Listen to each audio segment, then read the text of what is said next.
अस्सलामुअलैकुम। Tele school के इस एजुकेशन प्रोग्राम में खुशामदीद। ये प्रोग्राम टीवी पर हुकूमत पाकिस्तान और सबक फाउंडेशन की शिराकत से पेश किया जा रहा है। इसके लेसन्स पाकिस्तान के तमाम तालीमी बोर्ड बशमूल कैम्ब्रिज के सिलेबस के मुताबिक तैयार किए गए हैं, जिसमें एजुकेशन कंटेंट सबक फाउंडेशन प्रोवाइड कर रही है। सबक फाउंडेशन की वेबसाइट सबक.pk पर केजी से 12वीं जमात तक वीडियोस और प्रैक्टिस टेस्ट बिल्कुल मुफ्त दस्तयाब हैं। हमारा आज का बायोलॉजी का लेसन है सर्कुलेशन, जो कि फेडरल बोर्ड और केपीके बोर्ड की क्लास फर्स्ट ईयर की बुक के चैप्टर 12 का टॉपिक है, जबकि पंजाब सिंध और बलूचिस्तान बोर्ड की क्लास फर्स्ट ईयर की बुक के चैप्टर 14 का टॉपिक है। और आज के लेसन में हम हार्ट प्रॉब्लम्स के बारे में सीखेंगे। इसके अलावा हाइपरटेंशन, जैसे हाई ब्लड प्रेशर कहा जाता है, और लिम्फेटिक सिस्टम ऑफ मैन के बारे में भी जानने की कोशिश करेंगे। आज के बायोलॉजी के लेसन और इससे मुंसलिक वीडियोस को घर बैठे देखने के लिए आप सबक.pk की वेबसाइट पर जा सकते हैं। यहाँ पर तमाम बोर्ड्स की 9वीं से 12वीं जमात तक बायोलॉजी के सारे टॉपिक्स पर वीडियोस और प्रैक्टिस टेस्ट बिल्कुल मुफ्त मौजूद हैं। इनके ज़रिए आप अपने कॉन्सेप्ट्स को पुख्ता करके इम्तिहानात में शानदार नंबर हासिल कर सकते हैं। आज हम पढ़ेंगे हाइपरटेंशन के बारे में। और अगर हाइपरटेंशन की बात की जाए तो हाइपरटेंशन कहा जाता है हाई ब्लड प्रेशर को। अब अगर हम ब्लड प्रेशर की बात करें कि ब्लड प्रेशर क्या है, तो हम देखते हैं कि ब्लड को जो है कौन पंप करता है, हमारा हार्ट पंप करता है। तो हमारा हार्ट जो है वो फोर्स के साथ ब्लड को पंप करता है, और फिर क्या होता है कि वो आर्टरीज के जरिए से कहाँ पर पहुंचता है, हमारी बॉडी के बहुत सारे ऑर्गन्स तक। तो ब्लड जो फोर्स एक्सर्ट करता है आर्टरी की वॉल के ऊपर, उस प्रेशर को क्या कहा जाता है? उस प्रेशर को कहा जाता है ब्लड प्रेशर। जैसे कि यहाँ पर हम डायग्राम में भी देख रहे हैं कि जो फोर्स वो एक्सर्ट कर रहा है, उस फोर्स को क्या कहते हैं? उसे कहा जाता है प्रेशर एक्सर्टेड बाय ब्लड, जिसे कि ब्लड प्रेशर कहा जाता है।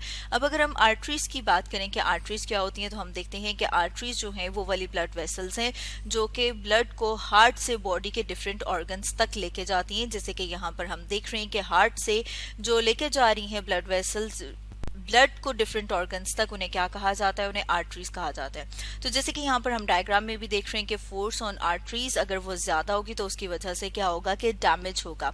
इसी तरह से हम देख रहे हैं कि अगर ब्लड प्रेशर जो है 140/90 हो तो उसको हम क्या कंसिडर करते हैं? उसको कंसिडर करते हैं हाई ब्लड प्रेशर, मतलब ये कि हाइपरटेंशन। साथ में अगर हम देखें तो हम देखते हैं कि जो हमारा हार्ट है जब वो कॉन्ट्रैक्ट करता है, और हम देखते हैं कि वो क्या कर रहा है, वो एक फोर्स के साथ हार्ट को पंप करता है। जब वो फोर्स लगाता है तो फिर क्या होता है कि जो ब्लड है वो यहाँ से कहाँ पर आ जाएगा? वो यहाँ से, क्योंकि ये फोर्स लग रही है इसके ऊपर, तो वो आएगा आर्टरीज में। इसे क्या कहा जाता है? इसे कहा जाता है सिस्टोल।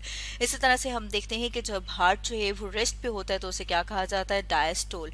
अब अगर हम फर्दर बात करें और देखें कि एक नॉर्मल ब्लड प्रेशर जो है एक पर्सन का, हेल्दी पर्सन का, एडल्ट का कितना होता है, तो उसमें हम देखते हैं कि वो जो है 120/80 mmHg जो है वो कंसिडर होता है नॉर्मल ब्लड प्रेशर। जैसे कि यहाँ पर हम चार्ट में देख रहे हैं कि वाई एक्सिस पे हम क्या ले रहे हैं? सिस्टोलिक जो कि क्या होता है, जो टॉप नंबर्स में आता है। इसी तरह से डायस्टोलिक, जैसे कि हमने बात की थी कि जब हार्ट जो है वो रेस्ट पे होता है उस टाइम उसको क्या कहते हैं? डायस्टोलिक। तो हम देख रहे हैं कि जो बॉटम नंबर्स में है वो कौन सा होता है? वो डायस्टोलिक होता है। अब इसमें अगर हम देखें तो हम देख रहे हैं कि आइडियल ब्लड प्रेशर की बात करें तो वो कितना है? वो हम देख रहे हैं 120, और यहाँ से कितना है? 80। इसी तरह से हम देखते हैं कि जब किसी पर्सन की अगर बात की जाए कि एज की, तो एज के साथ साथ नॉर्मल ब्लड प्रेशर की रेंज जो है वो बढ़ जाती है। अब अगर हम दोबारा अपने चार्ट की तरफ आए तो हम देखते हैं कि 120 से 140 की रेंज में अगर बात की जाए तो उसे क्या कहा जाएगा? उसे कहा जाएगा प्री हाई ब्लड प्रेशर। और अगर हम फर्दर देखें तो हम देखते हैं कि जो ब्लड प्रेशर है अगर उसकी बात की जाए तो वो वुमेन और मेन में जो है वो एज के साथ थोड़ा सा वेरी करता है। मतलब अगर हम देखें कि अगर वुमेन जो है उसकी एज की बात करें कि वो 45 ईयर्स एज है उसकी, तो उसमें हम देखते हैं कि तब कितनी रेंज का जो ब्लड प्रेशर है बीपी है उसको हाई कंसिडर करेंगे। तो उसमें हम देखते हैं कि 160/95 को कंसिडर किया जाता है एज अ हाइपर 10 से। इसी तरह से अब अगर हम मेन की बात करें, मतलब ये कि मर्दों की बात करें, तो अगर हम सेम एज लिमिट, मतलब ये कि 45 ईयर्स की एज लिमिट की अगर किसी मर्द की बात करें तो उसके लिए 140/95 जो है वो कंसिडर होगा as a high blood pressure. जैसे कि यहाँ पर वैसे भी हम देख रहे हैं कि अगर नॉर्मल की बात की जाए तो 140 से लेके ऑनवर्ड, इसी तरह से यहाँ से हम देखते हैं कि डायस्टोलिक जो है वो 90 से अबव हो, और यहाँ से हम देखते हैं सिस्टोलिक जो है 140 से अबव हो, तो इसे क्या कंसिडर करते हैं, इसे कंसिडर किया जाता है हाई ब्लड प्रेशर। और अगर हम साथ में फर्दर देखें कि हम ब्लड प्रेशर जो है उसको क्लासीफाई कर सकते हैं 2 में। जो फर्स्ट है उसे कहा जाता है एसेंशियल और प्राइमरी हाइपरटेंशन। अब अगर हम प्राइमरी हाइपरटेंशन की बात करें तो ये वो हाइपरटेंशन है जिसकी एज सच हमें कोई मेडिकल कॉज जो है वो पता नहीं चलती। इसमें फर्दर हम देखें तो हम देखते हैं कि ये सबसे कॉमन टाइप है हाइपरटेंशन की, मतलब ये कि हाई ब्लड प्रेशर की। उसमें हम देखते हैं कि तकरीबन 90 to 95 जो हाइपरटेंशन है वो कौन सा वाला होता है, वो हम देखते हैं कि वो प्राइमरी, या फिर कौन सा वाला होता है उसे कहा जाता है एसेंशियल हाइपरटेंशन। अब अगर हम सेकेंड टाइप की बात करें कि सेकेंड टाइप का हाइपरटेंशन कौन सा है, उसे क्या कहा जाता है, उसे कहा जाता है सेकेंडरी हाइपरटेंशन। अब अगर हम सेकेंडरी हाइपरटेंशन की बात करें तो हम कहते हैं कि ये वो वाला हाइपरटेंशन है जो किस वजह से होता है, जो किसी दूसरी मेडिकल कंडीशन की वजह से हो सकता है। अब अगर हम ये बात करें कि जो सेकेंडरी हाइपरटेंशन है, जैसे कि हम कह रहे थे कि वो किस तरह से होता है, can be caused by conditions, को कौन कौन सी कंडीशंस हो सकती हैं जो हम देखते हैं कि जो किसको अफेक्ट करती हैं, किडनी को। इसी तरह से हम देख रहे हैं आर्टरीज को। आर्टरीज जैसे कि हमने ऊपर बात की थी कि कौन सी ब्लड वेसल्स हैं जो कि ब्लड को हमारे हार्ट से बॉडी के ऑर्गन्स तक लेके जाती हैं। इसके अलावा हम देखते हैं कि इट सेल्फ हार्ट को अफेक्ट होता है। इसके अलावा एंडोक्राइन सिस्टम, एंडोक्राइन सिस्टम कौन सा वाला सिस्टम है, वो वाला सिस्टम है जिसमें हम देखते हैं और स्टडी करते हैं हार्मोन्स के बारे में, ग्लैंड्स के बारे में कि कौन से हार्मोन्स जो हैं वो कौन से ग्लैंड से सिक्रीट हो रहे हैं। इसके अलावा अगर हम बात करें तो हम देखते हैं कि जो सेकेंडरी हाइपरटेंशन है वो कब हो सकता है, वो ड्यूरिंग प्रेगनेंसी हो सकता है। इसके अलावा हम देखते हैं कि कुछ जो हाइपरटेंशन है वो किस वजह से हो सकता है, मतलब हम देखते हैं कि इसकी एक कॉज जो है वो कुछ मेडिसिन भी हो सकती हैं। अब अगर मेडिसिन की बात करें कि कौन सी वाली मेडिसिन हो सकती हैं तो उसमें हम देखते हैं खासतौर पे वो वाली मेडिसिन जिनमें स्टीरॉइड्स, या फिर हम कहते हैं कि स्टीरॉइड की जो मिकदार है वो ज़्यादा है, तो उसकी वजह से क्या हो सकता है, ऐसी मेडिकेशन की वजह से भी हाइपरटेंशन हो सकता है।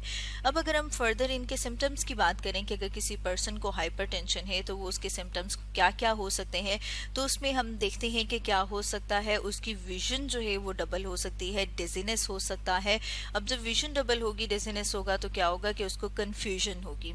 साथ में हम देखते हैं कि नोजिया की फीलिंग आएगी। नोजिया की फीलिंग का मतलब क्या है कि जैसे मतली हो, इस तरह की फीलिंग आएगी।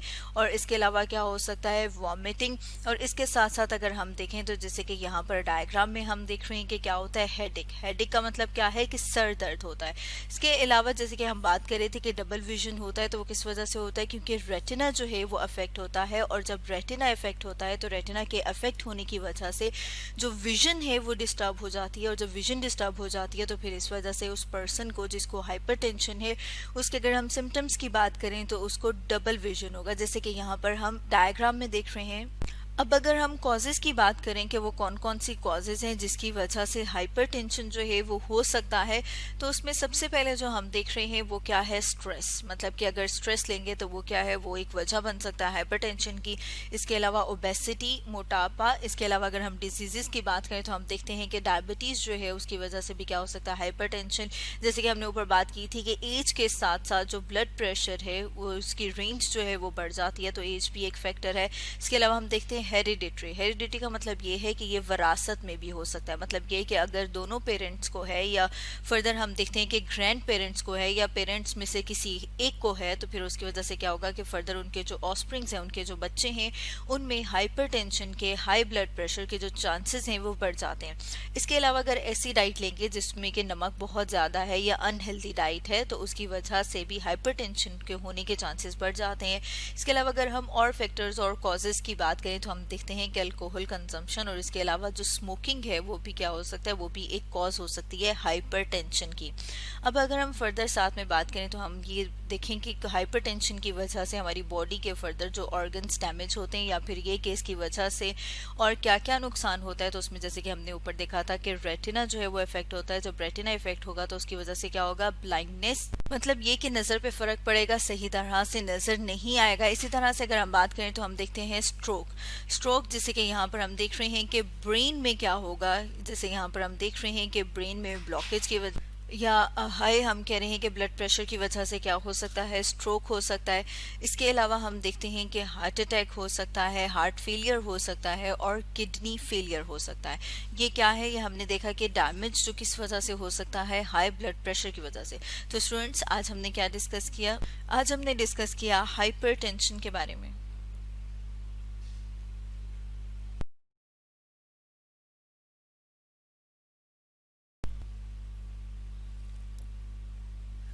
आज हम पढ़ेंगे prevention and treatment of hypertension के बारे में। और हाइपरटेंशन की बात कीजिए कि हाइपरटेंशन क्या है, तो हम कहते हैं कि जब ब्लड प्रेशर नॉर्मल से ज़्यादा हो जाता है तो उसे हाइपरटेंशन कहा जाता है। जैसे हाइपर का मतलब क्या होता है, ज़्यादा, तो हम कहते हैं कि ब्लड प्रेशर जब नॉर्मल से ज़्यादा हो जाएगा। और ब्लड प्रेशर क्या है, ब्लड प्रेशर जो है वो फोर्स है जिसके साथ जो है ब्लड पुश करता है आर्टरीज की वॉल को। जब वो उसमें से फ्लो कर रहा होता है उसे क्या कहा जाता है, उसे कहा जाता है ब्लड प्रेशर। और अगर नॉर्मल ब्लड प्रेशर की बात की जाए वो 120/90, जब उससे ज़्यादा हो जाता है और तो हम क्या कहते हैं कि कौन सी वाली कंडीशन है, हाइपरटेंशन की।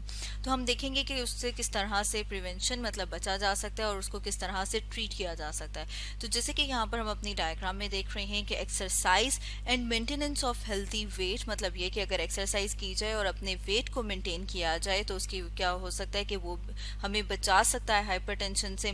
इसके अलावा हम देख रहे हैं कि अगर हेल्दी फूड लिया जाए और ऐसा फूड लिया जाए जिसमें कि लो सॉल्ट है, इसके अलावा ऐसा फूड लिया जाए, ऐसी डाइट लिया जाए जिसमें क्या प्रेजेंट हो, जिसमें वाइटामिन और मिनरल्स प्रेजेंट हो, तो फिर क्या होगी, वो भी एक प्रिवेंशन है हाइपरटेंशन से। इसके अलावा अगर हम अपनी डाइट की बात करें तो अगर हम अपनी डाइट में शुगर और जो टेबल सॉल्ट है, मतलब ये कि जो नमक है, अगर उसकी मिकदार को कम करते हैं तो उसकी वजह से क्या होगा, वो भी इफेक्टिव होते हैं इन रिड्यूसिंग हाइपरटेंशन, मतलब ये कि हाइपरटेंशन को कम करने के लिए। अब अगर हम साथ में देखें कि इसके प्रिवेंशन के लिए कि क्या क्या किया जा सकता है, उसमें हम देखते हैं कि सबसे पहले क्या है कि सिगरेट या अल्कोहल का जो इनटेक है वो कम से कम, बल्कि उसको स्टॉप कर देना चाहिए। इसके अलावा हम देख रहे हैं कि जो सोडियम इनटेक है, मतलब ये कि जो नमक है वो कम से कम लेना चाहिए डाइट में। इसके अलावा हम देख रहे हैं इस नमक के साथ साथ लेस शुगर इनटेक होना चाहिए। एक्सरसाइज जो है वो रेगुलरली होनी चाहिए, डेली एक्सरसाइज करनी चाहिए।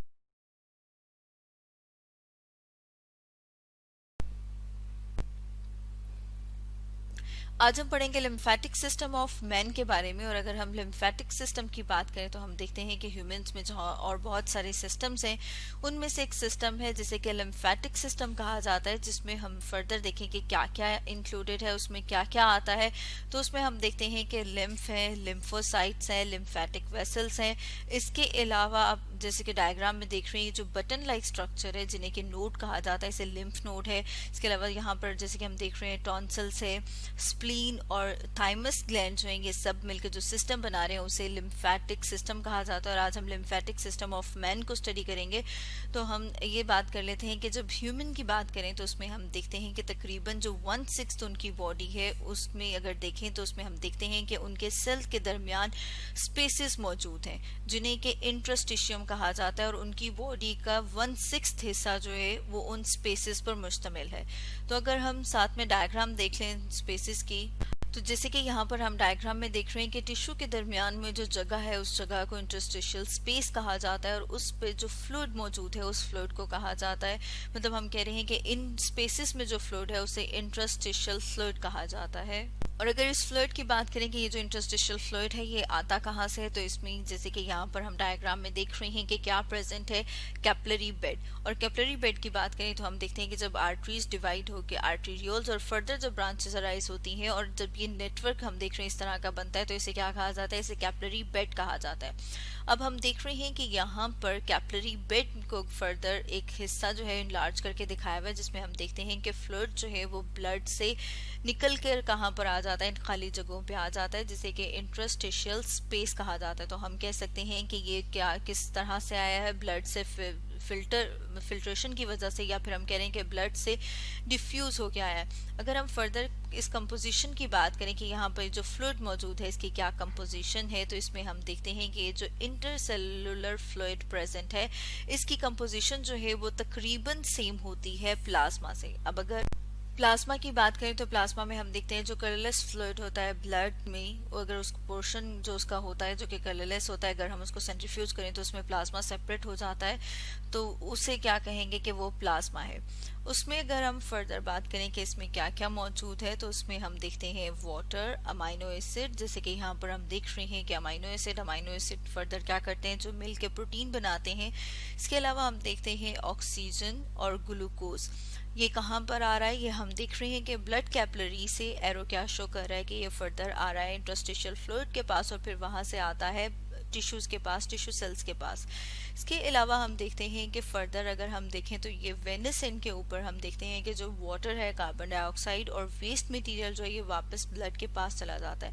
लेकिन इसके साथ साथ एक और चीज़ हम देख रहे हैं कि यहाँ पर जो लार्जर प्रोटीन्स है वो कहाँ पर प्रेजेंट है, वो हमें ब्लड वेसल के अंदर नजर आ रही है कि जो लार्जर प्रोटीन्स है वो वहाँ से सीप आउट नहीं कर सकती, मतलब ये कि वहाँ से निकल के बाहर नहीं आ सकती, क्योंकि वो आराम से इस वॉल में से बाहर नहीं आती, क्योंकि इनके सुराख जो है वो इतने बड़े नहीं होते कि वो लार्जर प्रोटीन्स को यहाँ से बाहर आने दें। इसके अलावा अगर हम कंपेयर करें यहाँ पर ये जो हम देख रहे हैं कि ये वाला जो फ्लूइड प्रेजेंट है, इसकी कंपोजिशन जो है वो तकरीबन सेम होती है ब्लड प्लाज्मा की कंपोजिशन से। अगर हम फर्दर बात करें और हम देखते हैं कि ये जो फ्लूइड है ये कहाँ पर ट्रैप हो जाता है, ये ट्रैप हो जाता है फिलामेंट्स में, जिन्हें कि प्रोटियोग्लाइकन फिलामेंट्स कहा जाता है। अब अगर हम प्रोटियोग्लाइकन फिलामेंट्स की बात करें तो जैसे कि यहाँ पर हम देख रहे हैं ये जो ग्रीन कलर के आपको नजर आ रही है ये प्रोटियोग्लाइकन कॉम्प्लेक्स है। इसमें फर्दर हम देखते हैं कि ये किस किस से मिलकर बना हुआ है, जिसमें हम देख रहे हैं कि प्रोटीन से और कार्बोहाइड्रेट। प्रोटीन और कार्बोहाइड्रेट की बात करें तो हम देखते हैं ये बायोमोलिक्यूल है, और उसमें भी अगर हम फर्दर प्रोटीन की बात करें तो हम देखते हैं कि कार्बन, हाइड्रोजन और नाइट्रोजन से मिलकर बना हुआ है। इसी तरह से अगर हम कार्बोहाइड्रेट की बात करें तो हम देखते हैं ये भी एक बायोमॉलिक्यूल है जो कार्बन, हाइड्रोजन और ऑक्सीजन से मिलकर बना हुआ है। अब हम देखते हैं कि ये जो प्रोटियोग्लाइकन फिलामेंट है ये, और इसके साथ हम देखते हैं कि यहाँ पर जो साथ में फ्लूइड प्रेजेंट है वो मिलके एक जेल की तरह का स्ट्रक्चर बनाता है, जिसे कि टिश्यू जेल कहा जाता है।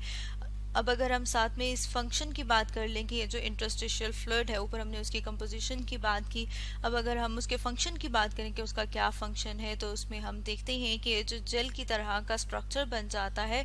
फर्दर यहाँ से जो डिफ्यूजन है वो होती है। अब डिफ्यूजन किसकी होगी, जैसे कि हमने बात की थी कि ऊपर जो प्रेजेंट है उसमें अमाइनो एसिड्स हैं, मॉलिक्यूल्स हैं, इलेक्ट्रोलाइट्स हैं, इसके अलावा हम देखते हैं न्यूट्रिएंट्स हैं, इसी तरह से सेलुलर कार्बन डाइऑक्साइड है, उसको डिफ्यूज़ किया जाता है। और इजीली वो किस तरह से डिफ्यूज़ होते हैं, जिसमें कि हम बात कर रहे हैं कि मटेरियल्स जो है उनका एक्सचेंज होता है ब्लड से वो कहाँ पर आते हैं, ब्लड से वो आते हैं इंटरस्टिशियल फ्लूइड से फिर वो आते हैं कहाँ पर, बॉडी सेल्स तक। जैसे कि यहाँ पर हम डायग्राम में देख रहे हैं कि ये सारा का सारा मटेरियल कहाँ पर प्रेजेंट है, हमारे ब्लड वेसल में, कैपिलरी में, जिसमें कि हमने कहा कि इसमें न्यूट्रिएंट्स हैं, ऑक्सीजन है, वाटर है, ये वहाँ से आ जाएगा स्पेस में, जिसे कि इंटरस्टिशियल स्पेस कहा जाता है, क्योंकि यहाँ स्पेस में आ गया। अब ये फ्लूइड सा स्ट्रक्चर है, वाटरी सा स्ट्रक्चर होता है, तो इसलिए हम कह रहे हैं कि इंटरस्टिशियल फ्लूइड। अब जब इंटरस्टिशियल फ्लूइड से ये कहाँ पर ट्रांसपोर्ट कर दिया जाता है, ये इजीली इसकी डिफ्यूजन होती है टिश्यू सेल्स में।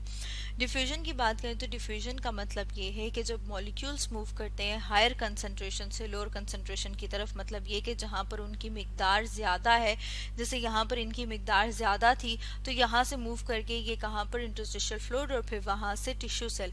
इसी तरह से हम देखते हैं कि जो वेस्ट मटेरियल है या कार्बन डाइऑक्साइड है उसकी मिकदार टिश्यू सेल में ज़्यादा है, तो ये वहाँ से मूव कर जाएंगे कहाँ पर, दोबारा से ब्लड वेसल में।